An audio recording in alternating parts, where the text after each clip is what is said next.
இன்னைக்கு நம்ம வாழைப்பூ சில்லி எப்படி செய்யறதுன்னு பார்க்க போறோம். இந்த வாழைப்பூ சில்லி கொஞ்சம் கூட துவர்ப்பு சுவையே இல்லாம அருமையான டேஸ்டோட எப்படி செய்யறதுன்னு தான் பார்க்க போறோம்.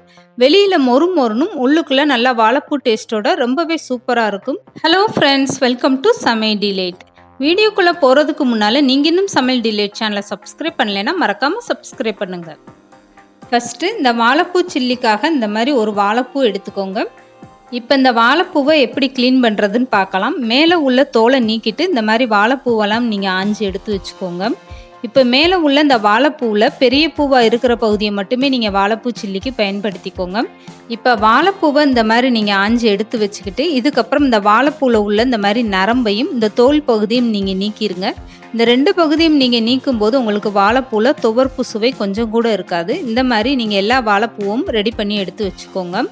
எப்போதுமே வாழைப்பூ இந்த மாதிரி நீங்கள் க்ளீன் பண்ணதும் உடனே தண்ணியில் போட்டு வச்சுருங்க, இல்லைன்னா உங்களுக்கு வாழைப்பூவோட கலர் மாறிடும். இப்போ இந்த வாழைப்பூவை தண்ணியில் போட்டு வைக்கிறதுக்காக ஒரு அகலமான பாத்திரத்தில் கொஞ்சமாக தண்ணி சேர்த்துட்டு க்ளீன் பண்ணி வச்சுருக்க வாழைப்பூவை சேர்த்துருங்க. இந்த வாழைப்பூவில் ஒரு ஸ்பூன் அளவுக்கு உப்பு சேர்த்துட்டு நல்லா இந்த மாதிரி கலந்து விட்டுருங்க. இந்த மாதிரி நீங்கள் வாழைப்பூவை நல்லா க்ளீன் பண்ணிவிட்டு அதுக்கப்புறம் தண்ணியிலேருந்து நல்லா பிழிஞ்சு எடுத்துக்கோங்க. இப்படி செய்யும்போது வாழைப்பூவில் உங்களுக்கு சீக்கிரமாகவே கலர் மாறாது. அதே நேரம் இந்த வாழைப்பூ கொஞ்சம் கூட துவர்க்காமே இருக்கும். அதனால இந்த மாதிரி வாழைப்பூவை நல்லா உப்பு போட்டு க்ளீன் பண்ணி எடுத்து வச்சுக்கோங்க. இந்த வாழைப்பூவை கழுவும் போது நீங்கள் ரொம்ப கையை போட்டு பிசைஞ்சிட்டு கழுவக்கூடாது. அப்படி கழுவுனீங்கன்னா வாழைப்பூவில் உள்ள இதெல்லாம் உங்களுக்கு தனித்தனியாக வர ஆரம்பிச்சிடும். அதனால ரொம்பவும் போட்டு பிசையாமல் இந்த வாழைப்பூவை இந்த மாதிரி நீங்கள் க்ளீன் பண்ணி எடுத்து வச்சுக்கோங்க. இப்போ வேறு ஒரு அகலமான பாத்திரத்தில் அரை கப் அளவுக்கு கடலை மாவு சேர்த்துக்கோங்க. 1/4 கப் அளவுக்கு கார்ன்ஃப்ளவர் சேர்த்துக்கோங்க. இது கூடவே 2 ஸ்பூன் அளவுக்கு பச்சரிசி மாவு சேர்த்துக்கோங்க.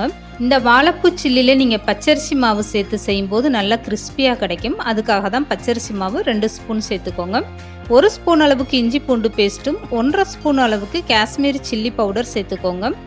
இது கூடவே 1 ஸ்பூன் அளவுக்கு கறி மசாலா தூள் சேர்த்துக்கோங்க. 1/2 ஸ்பூன் அளவுக்கு மிளகுத்தூள் சேர்த்துக்கோங்க.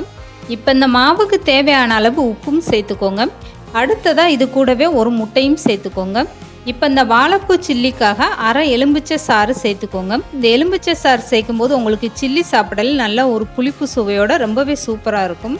இப்போ எலும்பிச்சை சாறு சேர்த்ததுமே இந்த மாதிரி நல்லா கலந்து கொடுத்துருங்க. எடுத்ததுமே தண்ணி சேர்க்காம இந்த முட்டை மசாலா எல்லாமே ஒன்றா மிக்ஸ் ஆகிற அளவுக்கு நல்லா கலந்து கொடுத்துருங்க.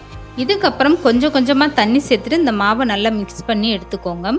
இந்த வாழைப்பூ சில்லிக்காக நீங்கள் மாவை ரெடி பண்ணும்போது இந்த அளவுக்கு நல்லா கெட்டியாக ரெடி பண்ணி எடுத்துக்கோங்க.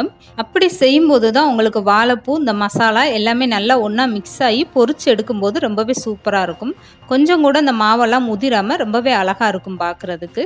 இப்போ மாவு இந்த அளவுக்கு நல்லா கலந்துட்டு இது கூடவே கொஞ்சமாக பஜ்ஜி கலர் பொடி சேர்த்துக்கோங்க. சிவப்பு கலர் சேர்த்துக்கோங்க. இப்போ வாழைப்பூ சில்லிக்காக ரெடி பண்ண மாவை நான் எடுத்து காட்டுறேன் பாருங்கள். மாவு இந்த அளவுக்கு நல்லா திக்காக நீங்கள் ரெடி பண்ணி எடுத்துக்கோங்க.